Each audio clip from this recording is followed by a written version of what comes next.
Hormuz में Iran की नौसेना पर अमेरिका का वार जारी। ट्रंप बोले 58 जहाज और बारूदी नावों को किया नष्ट।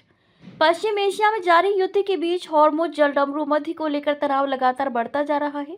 इसी बीच मौजूदा अमेरिका के राष्ट्रपति डोनाल्ड ट्रंप ने दावा किया है कि अमेरिकी सेना ने ईरान की नौसैनिक ताकत पर बड़ा हमला किया है।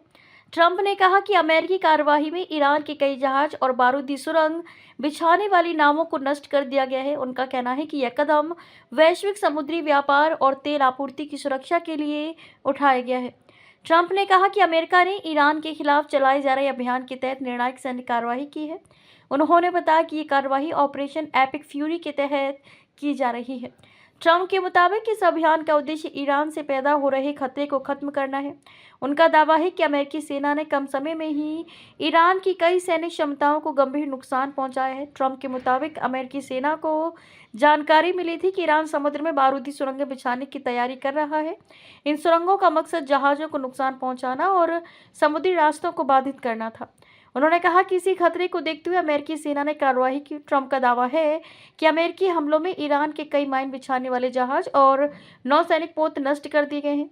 ट्रंप ने कहा कि अमेरिकी सेना ने हॉर्मुज क्षेत्र में ईरान के कुल 58 नौसैनिक जहाज़ों को नष्ट कर दिया है। इसके अलावा बारूदी सुरंग बिछाने वाली कम से कम 31 नावों को भी खत्म किया गया है। उनके मुताबिक ये कार्रवाई बेहद तेजी से की गई। ट्रंप ने कहा कि अमेरिकी सेना ने विशेष तकनीक और हथियारों का इस्तेमाल करते हुए इन जहाज़ों को निशाना बनाया।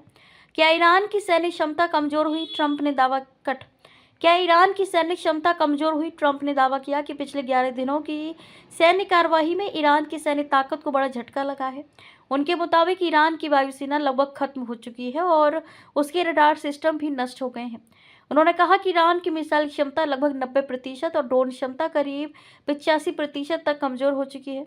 ट्रंप के अनुसार अमेरिकी सेना ईरान के हथियार बनाने वाले कारखानों को भी निशाना बना रही है।